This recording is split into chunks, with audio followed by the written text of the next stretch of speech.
বাংলা নাটকের জগৎ থেকে বেরিয়ে এসে সিনেমাতে দম নিতে পারছেন না আফরান নিশো। তার অসাধারণ পারফরম্যান্স, দুর্দান্ত অভিনয় প্রশংসায় ভাসছে সোশ্যাল মিডিয়া এবং সিনেমা জগৎ।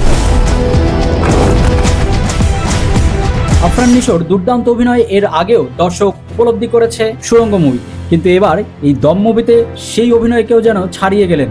গত ঈদে মুক্তি পাওয়া দম সিনেমাটি এবার পা রাখছে আন্তর্জাতিক অঙ্গনে। গতকাল 10ই এপ্রিল থেকে যুক্তরাষ্ট্রের সাতসি শহরে মুক্তি পেয়েছে আফরান নিশো, পূজা চেরি ও চঞ্চল চৌধুরী অভিনীত এই সিনেমা। প্রযোজক শাহরিয়ার শাকিল ও নির্মাতা রেদওয়ান রানীর এই কাজটি নিয়ে শুরু থেকেই ছিল আলোচনার কেন্দ্র।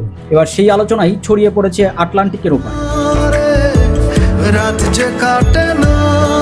যুক্তরাষ্ট্রে ঢাকাই সিনেমার পরিবেশকে প্রতিষ্ঠান বায়োস্কোপ ফিল্মসের কর্ণধার রাজ হামিদ জানিয়েছেন, শুরুতে 2 শহরে মুক্তির পরিকল্পনা থাকলেও আগাম সাড়া পাওয়ায় সেটি বাড়িয়ে 7 শহরে নেওয়া হয়েছে। জানা গেছে নিউ ইয়র্ক সিটির কুইন্স, লস অ্যাঞ্জেলসের নর্থ হলিউড, গ্রেটার লস অ্যাঞ্জেলসের মনিরো ভ্যালি, সেন্ট্রাল ক্যালিফোর্নিয়ার টিনো হিলস, আরিজোনার টেম্পি ও চ্যান্ডলার ও কলোরাডোর বিভিন্ন প্রেক্ষাগৃহে প্রদর্শিত হবে দম।